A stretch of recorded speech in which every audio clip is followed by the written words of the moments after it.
Hi, I'm Dr. Dan Ratner. As part of our Mind-Body Connection series, we'll continue to look more deeply at the three columns and their corresponding action steps. Today, we will discuss the idea of triggers, how they lead to doubt, and how to deconstruct them so that they do not lead to symptoms anymore. If you haven't already, click subscribe, ring the bell for notifications, and put your comments below. So today we're going to talk about triggers. This is a very important idea, and if you hadn't heard of the term trigger, I want to talk about what it is. First of all, let's talk about the sources of mind-body pain, then I'll get into the definition of a trigger. The sources of mind-body pain, as we've talked about, are the three columns. Unconscious emotional experience, leading to the onset or uptick in symptoms. Doubt, leading to chronic symptoms, and doubt is made up of uncertainty, questions, confusion, and fear. Power issues, leading to plateaus. Those are the three main sources, and this is why I have it broken down into the three columns. And I tend to say these things again and again because the repetition helps. Because each of you, as you watch these videos or learn about it in various ways, or if you read my PDFs or my upcoming book as soon as I get it out to you, it's all information that I want to become kind of an automatic way of thinking about it. Today, in looking at triggers, I wanted to locate the source of the mind-body issue. That is firmly in the doubt column. Triggers do not relate that much to the emotions column or the power column. You'll see how they do in a way, but primarily it is a doubt column issue. So let's talk about what a trigger is. A trigger is a physical or situational event that makes you believe you have a higher likelihood of pain. So this is complicated because in the way that most people experience things, what I'm saying actually would get translated a totally different way. It basically would be that you walk around feeling vulnerable to the physical world all the time.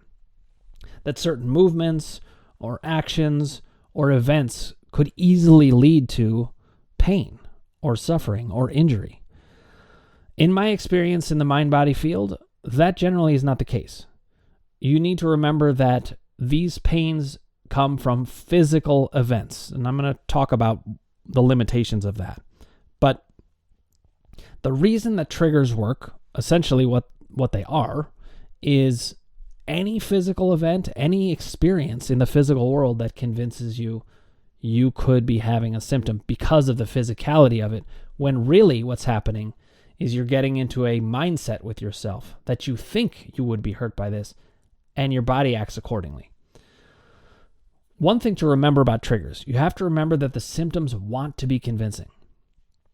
So that means that the mind is going to wait for a plausible physical explanation to hide in. If it's looking to enact a mind-body pain, it's going to wait for a physical event. One way that I think about it is if I step onto a basketball court or I'm doing something that's more physical, let's say I'm shoveling snow or whatever it might be, I know that's a potential trigger because it is a plausible physical event that could lead to pain, and the mind is going to latch onto that. This is how the system works, to keep you in doubt. And the system is only able to function when it keeps you in doubt. But it has a lot of room to play with. There's all kinds of physical events and potentially convincing physical world experiences that could lead to pain. Let's remember one other thing about why triggers exist. Mind-body symptoms are a hidden communication. I talk about this all the time. Sarno talks about it primarily as a distraction. I think it's more communication than distraction, though there is some distraction in it. But the reason that it's important to remember it's a hidden communication fits with a video that I did a while back on how the unconscious mind works. We need to recall that in the unconscious, there are no opposites. It means that a communication can be trying to get your attention and hiding it at the same time. So essentially, whatever's going on in your unconscious mind, it wants to be understood, but it also doesn't want to be understood. It wants it to be a hidden communication. Here are some examples of triggers. I already mentioned some of them, but I'm going to go over some more just so you have an idea of what I'm talking about. Shoveling snow, I mentioned. But you could be shoveling snow, and what kind of pain is it going to lead to? Typically, shoveling snow won't lead to a rash or itchiness. it is more likely to lead to back pain or shoulder pain, something that is convincing. You have to remember, whatever the symptom is, it wants to be convincing in one way or another. If you're playing a sport and you pick up an injury later that you weren't aware of, where you're like, oh, I've finished playing and, oh, wow, my elbow really hurts. Even though you didn't experience it in the moment, your mind knows you've got a plausible reason for potential pain. Not feeling well after eating food, that can be another trigger. Anything that is a plausible explanation. Taking a new medication or withdrawing from one, these are big triggers for mind-body symptoms. If you have kids and you're picking up your kid and you feel a twinge in your back, that's a trigger. Now, most people who don't understand mind-body issues would say, no, I actually injured myself. Movement does not actually lead to injury. Only blunt force traumas and cuts that are very obvious and very clear injuries right in the moment where it starts hurting right away are not triggers. Almost everything else is a trigger, so this is a very important idea. Sleeping wrong is another one. People wake up with a pain in their neck and they think, well, it was from sleeping, so I must have been sleeping in the wrong position. I'm not saying these things aren't logical. In fact, that's part of how it works. It's supposed to be at least somewhat logical. But when we look deeper at triggers, it turns out to not be logical. Anything that changes in your physical world can be unsettling in your mind-body one. So we need to start thinking about triggers as really being everywhere. Everything that we do can be a trigger. So how can you know what is a trigger and what isn't? Very important. I'm not saying everything is a trigger. But things that aren't triggers, injuries, first of all, they hurt right away. Some triggers are going to hurt right away too, so this does get a little tricky. But if you have a seeming injury that doesn't hurt right away, if it's delayed, it was a trigger. Movement also does not lead to injuries. I know that a lot of people will say that it does, but your body is designed to do all of these movements. I have actually challenged triggers when I had a certain movement. If I reach my arm a certain way and I feel a pain, I know that's a trigger because it's movement related. Movement does not lead to injuries. This is something I can certainly talk about more. You can bring up questions in the comments. Happy to talk to people about it, but the only true injuries that are structural come from blunt force trauma or cuts. That's basically it. Collisions, falls. These kinds of things where there is something smacking up against the other thing. What we need to remember is the tremendous power of the mind and all it can do. So I'm bringing up this idea of triggers. For some, this is maybe a totally new idea. For some, you may have talked about it in a different kind of language or different way of thinking about it. But no matter what we need to do is think, why would we doubt that the brain can do such a thing? A lot of people say, could the brain really do that? The brain can do so many amazing things that this is not even that high level of thing for it to do. All it takes is a little bit of potential logic for you to get hooked on, and you can believe that you might be hurt, and the mind-body setup that wants a symptom can pounce on it. But let's remember all the evidence we have in mind-body issues in general. This is another argument for the fact that triggers exist. There's so many mind-body issues, and so many of them come from some kind of supposed physical event.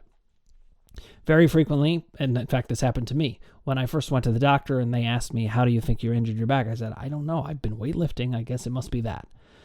That's the kind of thing where I ascribed it to a trigger.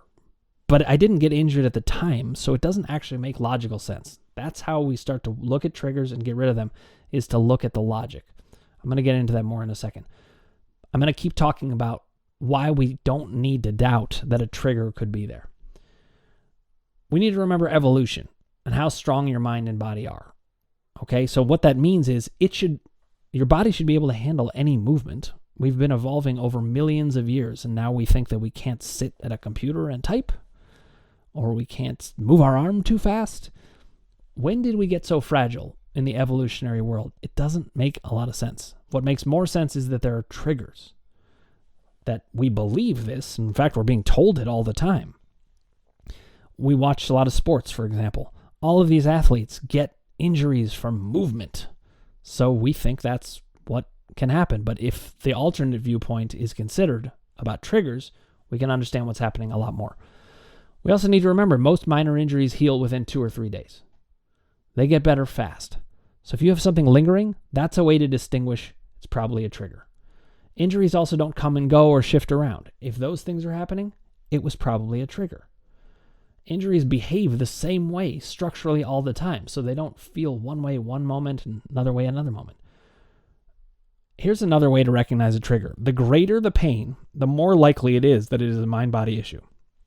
This is something I say a lot because people say to me, how could it be a mind-body issue? It hurts so much. But if doctors have cleared you of anything serious and it hurts that much, that is right in line with my experience of mind-body symptoms. If you are seeing these signs of a physical event actually being a trigger, you can start treating it as such and have a greater chance to alleviate pain quickly. And I'm going to explain why, because I'm not just going to tell you about triggers. I'm going to tell you what to do about the triggers. The key to triggers is what I call deconstructing them. Essentially, if you see them, if you see what they're doing, it becomes conscious. Triggers only work in unconscious thinking. Because remember the hidden communication that comes from the unconscious?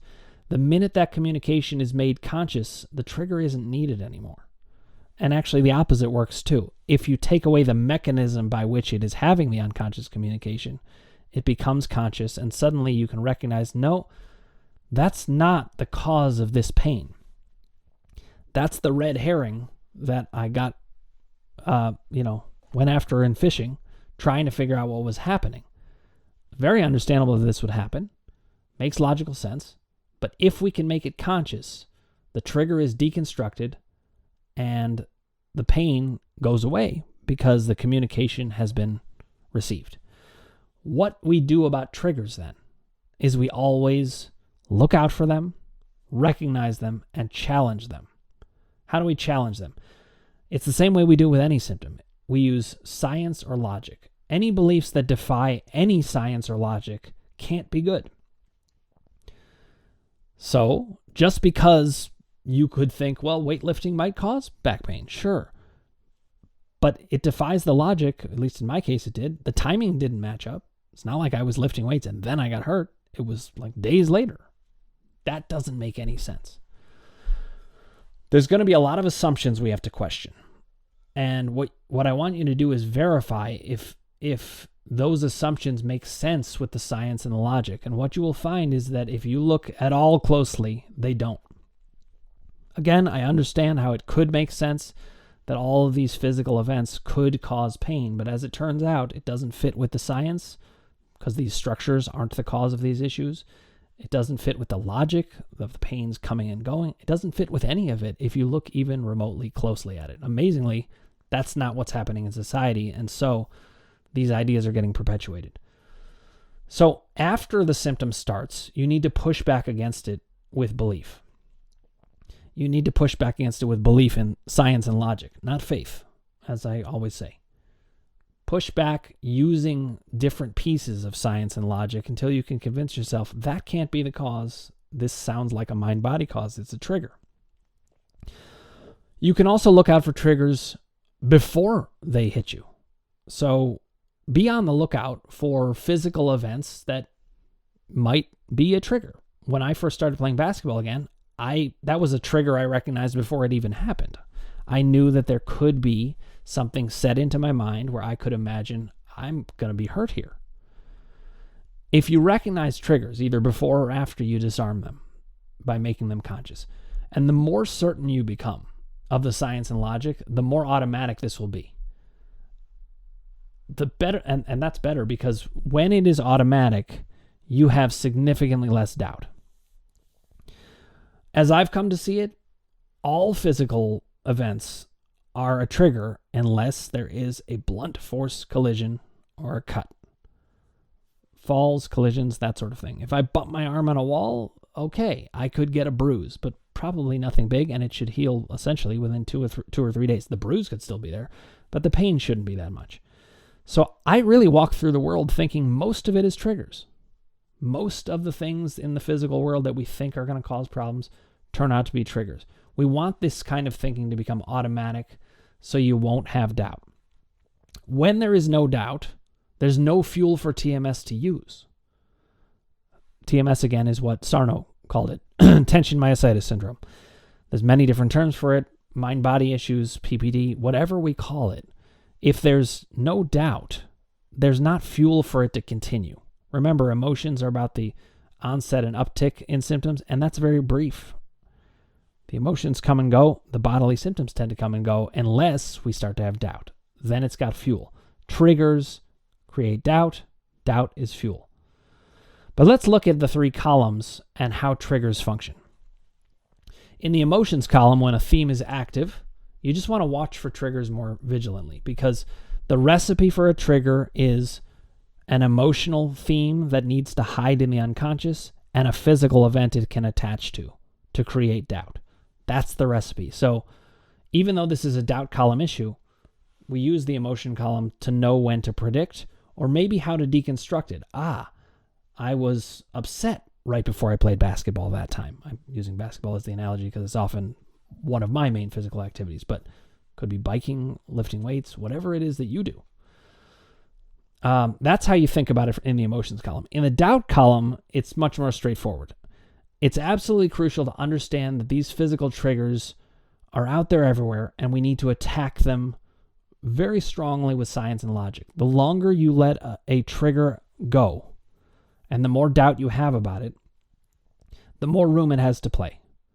So I don't give triggers an ounce of room. And I think about them often.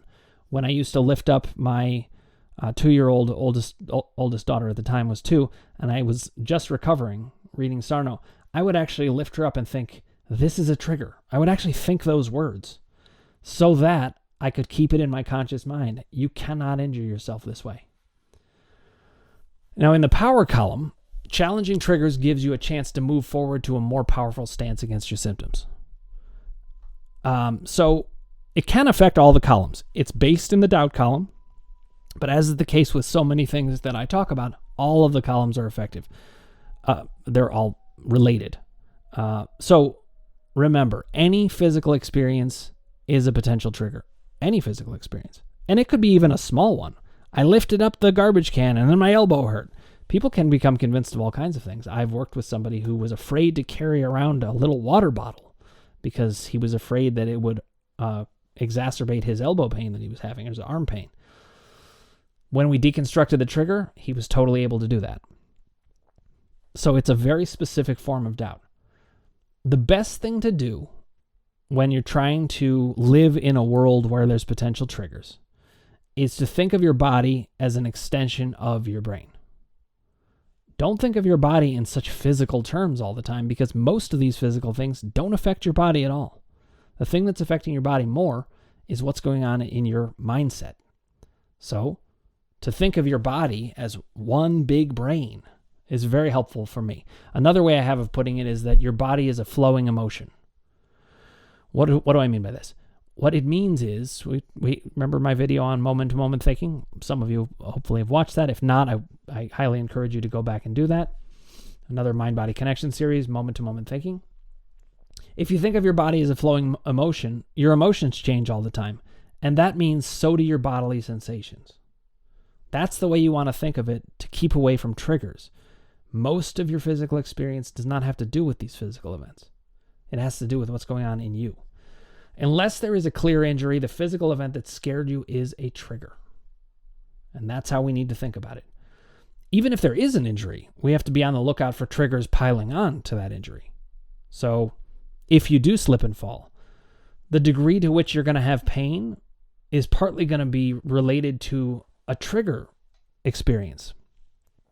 If you think you're really hurt, your body's going to act like it. One time, I remember I hurt my hand, and I called my doctor, and I said, do you think I need to come in to get it x-rayed or anything? And he was like, no, it doesn't sound like it from the way you're moving it, but it does sound like you tore a muscle.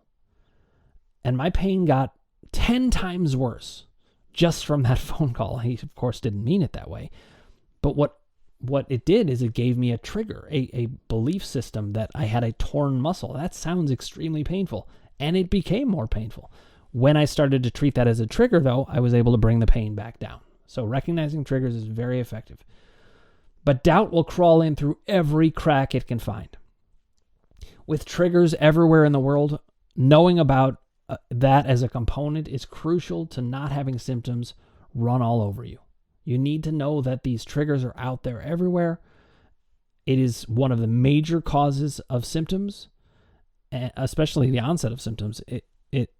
We know they come from the emotions column, but the mechanism sometimes is connected to a trigger. It's going to try to fool you because it wants to do a hidden communication.